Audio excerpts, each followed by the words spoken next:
வணக்கம். இன்றைய மாவட்ட செய்திகள்.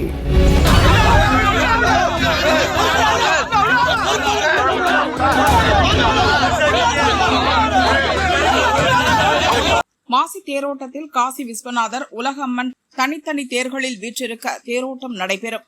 கடந்த 3 ஆண்டுகளாக அம்பாள் தேர் பழுதடைந்ததால் காசி விஸ்வநாதர் தேரோட்டம் முடிந்த பின்னர் அதே தேரில் உலகம்மன் 2வது முறை இழுக்கப்படுகிறது. பழுதடைந்த தேரை சரி செய்ய சொல்லி இந்து அமைப்புகள் கோரிக்கை வைத்து வந்தனர். இன்று திருவிழாவின் 9ஆம் நாள் சிகர நிகழ்ச்சியாக இன்று காலை 8:50 மணியளவில் தேரோட்டம் நடைபெற பூஜைகள் நடைபெற்றுக் கொண்டிருந்தது. தென்காசி நகர பாரதிய ஜனதா கட்சி ஆலய மேம்பாட்டு பிரிவு தலைவர் முத்துராஜ் அறங்காவல் குழுவினர், துணை கமிஷனர் மற்றும் செயல் அலுவலர் ஆகியோரிடம் 3 ஆண்டுகளாக அம்பாள் தேர் இழுக்கப்படாமல் பூட்டி வைக்கப்பட்டுள்ளது. அதனை சரி செய்ய பலமுறை மனு கொடுத்தும் இதுவரை எந்த நடவடிக்கையும் எடுக்கப்படவில்லை ஏன் என கேள்வி எழுப்பினார். இதனால் தேர் இழுப்பதில் தாமதமானது. தென்காசி இன்ஸ்பெக்டர் ராபர்ட் ஜெயின் மற்றும் 10க்கும் மேற்பட்ட போலீசார் முத்துராஜை கோயிலில் உள்ள போலீஸ் ஸ்டேஷனுக்கு அழைத்துச் சென்றனர். தென்காசி நகர பாரதிய ஜனதா கட்சி தலைவர் சங்கர சுப்பிரமணியன், பாரதிய ஜனதா கட்சி பிரமுகர்கள், இந்து முன்னணியினர் 100க்கும் மேற்பட்டோர் திரண்டு பாரதிய ஜனதா கட்சி பிரமுகர் சரியாகத்தான் கேள்வி எழுப்புகிறார், அவரை ஏன் அழைத்துச் சென்றீர்கள் என தரையில் அமர்ந்து கோஷம் எழுப்பினர். இதனால் தேர் இழுப்பதில் தாமதமானது. பாரதிய ஜனதா கட்சி பிரமுகர்களின் முற்றுகை போராட்டம் காரணமாக முத்துராஜ் விடுவிக்கப்பட்டார். பின்னர் தேரோட்டம் நடைபெற்றது.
முன்னாள் முதல்வர் ஓ பன்னீர்செல்வம் அதிமுகவிலிருந்து நீக்கப்பட்ட பிறகு ஒருங்கிணைப்பு உரிமை மீட்பு போராட்டத்தில் ஈடுபட்டு வெற்றியடையாத நிலையில் திமுகவில் ஐக்கியமானார்.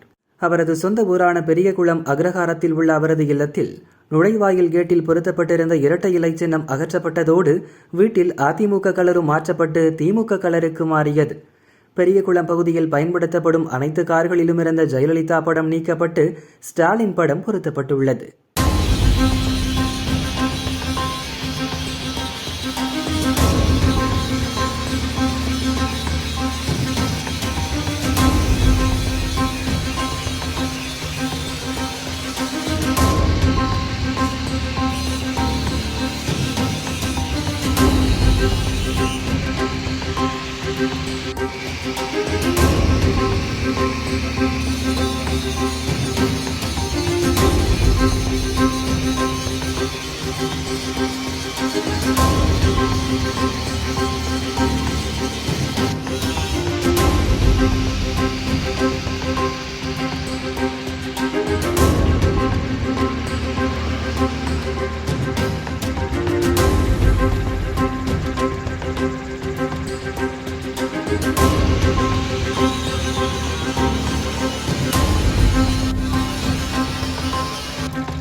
தேசிய ஜனநாயக பொதுக்கூட்ட நிகழ்ச்சியில் பங்கேற்க மதுரை வந்த பாமக அன்புமணி மதுரை விமான நிலையத்தில் செய்தியாளர்களை சந்தித்தார். மேம்பாலம் ஒன்று 15 கிலோமீட்டர், இது சட்ட சிக்கல் இன்னும் இருக்கிறது.